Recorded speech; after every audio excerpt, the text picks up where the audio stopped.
బట్టతలతో వరి అవుతున్నారా? Don't worry. Keha skin and hair clinic లో మోస్ట్ అడ్వాన్స్డ్ FUE టెక్నాలజీతో మీ బట్టతలకి శాశ్వత పరిష్కారం.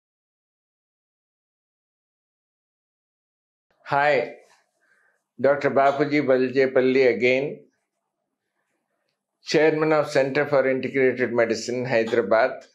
గత 4.5 దశాబ్దాల నుంచి ఇంటిగ్రేటెడ్ మెడికల్ ప్రాక్టీస్ చేస్తున్నాం. ఎలోపతిలోను న్యాచురోపతిలోను యోగాలో క్వాలిఫై అయ్యి మోకాళ్ళ నొప్పులు, చిన్నపిల్లలు కూడా మోకాళ్ళ నొప్పులు అంటున్నారు. స్కూల్కి వెళ్ళేవాళ్ళు, కొత్తగా ఇంజనీరింగ్ చేసి జాబ్లో చేసిన వాళ్ళకి మోకాళ్ళ నొప్పి, 35 ఏళ్ళు దాటిన వాళ్ళకి కూడా మోకాళ్ళ నొప్పి, 50 ఏళ్ళు దాటిన వాళ్ళకి కూడా మోకాళ్ళ నొప్పి, ఒక మోకాలు, కొంతమందికి 2 మోకాళ్ళు, వాపు లేకుండా. వాపు అంటే ఏంటి? ఎర్రగా ఉండాలి, వేడిగా ఉండాలి, ముట్టుకుంటే నొప్పి పెట్టాలి, లోపల నీరు పట్టాలి, మీరు 3 అడుగులు కూడా వేయలేరు. లేదు డాక్టర్ గారు నాకు వాపు ఉంది అని అంటారు. వాపు అంటే ఈ 5 ఫ్యాక్టర్స్ ఉండాలి. కార్డినల్ సైన్స్ ఆఫ్ ఇన్ఫ్లమేషన్ అంటాం పెథాలజీలో మేము. అది లేకుండా వాపు ఎలా ఎందుకు అనిపిస్తుంది అంటే, ఎప్పుడన్నా ఏ జాయింట్లో అయినా నొప్పి ఉంటే ఆ మజిల్ టైట్ అవుతుంది. మనం ఇలా ఎక్సర్సైజ్ చేస్తున్నప్పుడు ఇలా అంటాం కదా, ఈ మజిల్ టైట్ అవుతుంది, ఉబ్బినట్టు కనబడుతుంది. అది మోకాల దగ్గర క్వాడ్రిసెప్స్ అంటాం. అది స్పాజంలోకి వెళ్తే అది వాపు అనుకుంటారు జనాలు. అది కరెక్ట్ కాదు. అది ప్రొటెక్టివ్ ఫినామినా, మీ మూమెంట్స్ తగ్గించడానికి. నా ఈ చిన్నపిల్లల మోకాళ్ళ నొప్పులు ఎందుకంటారండి? ఏమీ లేదు, వాడు అటెన్షన్ డ్రాయింగ్ సిండ్రోమ్ అంటాం. వాడికి స్కూల్కి వెళ్ళాలని లేదు, హోంవర్క్ చేయలేదు, ఏమీ లేదు. చిన్నప్పుడు నేను స్కూల్ ఎగ్గొడదామని చెప్పి కడుపు నొప్పి అంటే మా మదరు ఫాదరు స్టాంచ్ న్యాచురోపాత్స్ కనుక ఎనిమా ఇచ్చి ఉపవాసం పెట్టాను. ఇంక మళ్ళీ నేను జన్మలో ఈ వంక పెట్టడానికి కూడా వీలు లేకుండా పోయింది. కానీ ఇప్పుడు ఏంటంటే యంగ్ కప్పులు, కొడుకు కూతురు కడుపు నొప్పి అనేటప్పటికీ వాళ్ళు కంగారు పడిపోయి డాక్టర్ల చుట్టూ తిరుగుతున్నారు. కరెక్ట్ కాదు. మోకాళ్ళ నొప్పి అంటే డాక్టర్ల చుట్టూ తిరుగుతున్నారు. ఇవన్నీ కరెక్ట్ కాదు. ఇవన్నీ అటెన్షన్ డ్రాయింగ్ సిండ్రోమ్ అంటారు. ఇగ్నోర్ చేయండి. ఒక పూట భోజనం పెట్టకుండా ఉంటే వాడు మళ్ళీ కంప్లైంట్ చేయడు. మోకాళ్ళ నొప్పికి పారాసిటమాల్ అంటే క్రోసిన్ లాంటిది 500 mg వస్తుంది, అది ఇచ్చేస్తే సరిపోతుంది, ఇంకేం అక్కర్లేదు. మరి 20 ఏళ్ళ వాళ్ళకి, 35 ఏళ్ళ వాళ్ళకి, 40 ఏళ్ళ వాళ్ళకి మోకాలు అరుగుదల ఆ వయసులో ఉండదండి, ఎవరికీ ఉండదు. దానికి మోకాలు ఎక్స్రే తీయిస్తారు, ఏం ఉండదు దాంట్లో.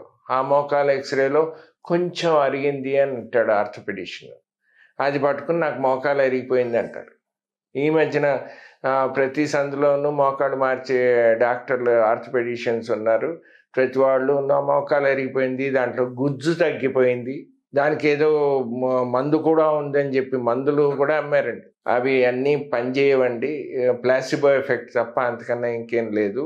సో 50-55 ఏళ్ళ వరకు సాధారణంగా మోకాళ్ళు అరగవు, మోకాళ్ళు మార్చే పరిస్థితి రాదు. మరి నొప్పి ఎందుకు వస్తుంది? డాక్టర్ గారు 2 ఏళ్ల క్రితం ఎడమ మోకాలు మొదలైంది, అప్పుడప్పుడు వచ్చేది, ఇప్పుడు కొంచెం లేచి నడవగానే మనం మోకాలు నొప్పి పెడుతుంది, కూర్చుని లేచినప్పుడు లేకపోతే వెస్ట్రన్ కమోడ్ బదులు ఎక్కడన్నా ఇండియన్ కమోడ్ వాడినప్పుడు మోకాలు నొప్పి, లేచేటప్పుడు ఇబ్బంది అవుతోంది అంటే ఇది నడుముకి సంబంధించింది. నడుము బిగుసిపోతే నడుము నుంచి మొత్తం కాలుకి, నడుము, తొడలకి, గజ్జలకి, కింద బొటన వేలు, చిటికిన వేలు వరకు నడుము నుంచినే సప్లై ఉంటుందండి. దాంట్లో ఏ నర్వ్ మీద ఏ ప్రెషర్ పడుతుందో ఆ ఏరియాకి నొప్పి అనిపిస్తుంది. సో ఎక్కువసేపు కూర్చున్నారనుకోండి నడుము బిగుసిపోతుంది, లేచినప్పుడు ఇబ్బంది అవుతుంది, ఫస్ట్ 3 అడుగులు వేయడానికి ఇబ్బంది అవుతుంది. ఇది నడుముకు సంబంధించింది. ఎందుకంటే పరుపులు లావుపాటి అయిపోయాయి, కింద కూర్చునే పని లేదు, వాకింగ్ చేస్తున్నారు, కానీ నడువుకి మెడకి ఎక్సర్సైజ్ దొరకదు. సో 50-60 ఏళ్ళ లోపు వాళ్ళకి కనుక మోకాలు నొప్పి వస్తే అది మోకాలకు సంబంధించేది కాదు. ఎందుకంటే వాపు లేదు. వాపు ఉంటే అది వేరే కారణం అవుతుంది. వాపు లేకుండా మోకాళ్ళ నొప్పులు, ఒక మోకాలు 2 మోకాళ్ళ నొప్పులు ఉంటే వరి అవ్వక్కర్లేదు. అసలు ఎక్స్రే తీయడం కూడా అనవసరం. నా దగ్గర సాధారణంగా ఇవన్నీ అయిపోయాక ఎక్స్రేలు తీసుకుని వస్తారు. గ్రాడ్యువల్గా క్రోనలాజికలీ హిస్టరీ తీసుకుంటే తెలిసిపోతుంది అది మోకాలు ప్రాబ్లం కాదని. ఎక్స్రే చూపెట్టి వాళ్ళకి ఎక్స్ప్లెయిన్ చేస్తే అప్పుడు అర్థమవుతుంది. ఏముంది మోకాళ్ళ నొప్పి అంటే ఎవరికో మోకాళ్ళు మార్చారు, నడవలేకపోయారు, మోకాళ్ళు సరిగ్గా లేదు, ఈ భయాలని నేను మళ్ళీ మోకాళ్ళ ఆపరేషన్ అంటే ఒక మోకాలు కాదు 2 మోకాళ్ళు మార్చాలా? ఒక మోకాలు మారిస్తే కుదరదండి. వీల్ అలైన్మెంట్ అంటాం, వీల్ అలైన్మెంట్ 2 వీల్స్కి చేయాలి. సో మోకాళ్ళ నొప్పులు అన్నది చాలా కామన్ ప్రాబ్లము. అది యంగ్ అడల్ట్స్కి, మిడిల్ ఏజ్డ్ వాళ్ళకి అది నడుములని వస్తుంది. 60 ఏళ్ళు దాటిన వాళ్ళకి మోకాళ్ళు కనుక అరిగిపోతే వస్తాయి. ఎంత అరిగాయి అన్నది అది క్లినికల్గా మేము ఎగ్జామిన్ చేస్తాం. క్రెపిటస్ అంటాం, దాని తర్వాత మోకాళ్ళు బోలెక్స్ అంటాం, కొంతమందికి నాక్ నీస్ అంటాం, కొంతమందికి మోకాలు కింద ఆనదు, ఎంత నొక్కినా కూడా టేబుల్ మీద పడుకుంటే. ఇవన్నీ ఏంటంటే ఫిక్స్డ్ ఫ్లెక్షన్ డిఫార్మిటీస్ అని అంటాం. అది డాక్టర్లకు వదిలేయండి. క్లినికల్గా మేము ఎగ్జామిన్ చేసి ఎక్స్రే తీసి ఒకవేళ కనుక మోకాలు 50% అడిగినా పర్వాలేదండి, మిగతా 50% ఇంకో 10 ఏళ్ళు 20 ఏళ్ళు గడిచిపోతుంది, ఆపరేషన్ చేయించుకోక్కర్లేదు. కానీ అది పూర్తిగా అరిగిపోయి బ్రేక్ లైనర్లా ఉంటుందండి. అది కార్టిలేజ్ మెటీరియల్ అంటాం, బోను రాసుకుంటే పొడవుతుంది. సో అందుకని నేచర్ ఏం చేసింది, దానికి ఒక బ్రేక్ లైనర్ లాగా మెత్తటి మెటీరియల్ ఇచ్చింది. మెత్తడి అంటే మెత్తగా ఉండదు, గట్టిగానే ఉంటుంది, కానీ బోన్ అంత హార్డ్గా ఉండదు.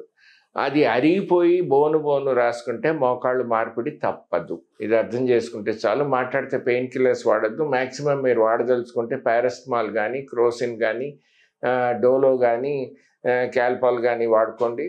ఎందుకంటే పెయిన్ కిల్లర్స్ వాడితే కిడ్నీ పాడై, లివర్ పాడైన కేసులు కూడా నేను చూశాను. వేసుకోకూడదండి. Pain killers use of commonly available, ఇవన్నీ పవర్ఫుల్ పెయిన్ కిల్లర్స్. ఎన్ని ట్యాబ్లెట్స్ తర్వాత పాడవుతుందో తెలియదు. అందుకని మోకాళ్ళ నొప్పులకి మాట్లాడితే మందులు వాడక్కర్లేదు. నడువుకి మెడకి సంబంధించిన ఎక్సర్సైజెస్ చేసుకుంటే సరిపోతుంది. పెద్ద వయసు వాళ్ళకి, యంగ్ పీపుల్కి కూడా ఇంటి దగ్గరే చేసుకోవచ్చు, మా దగ్గర కూడా రావక్కర్లేదు. Thank you.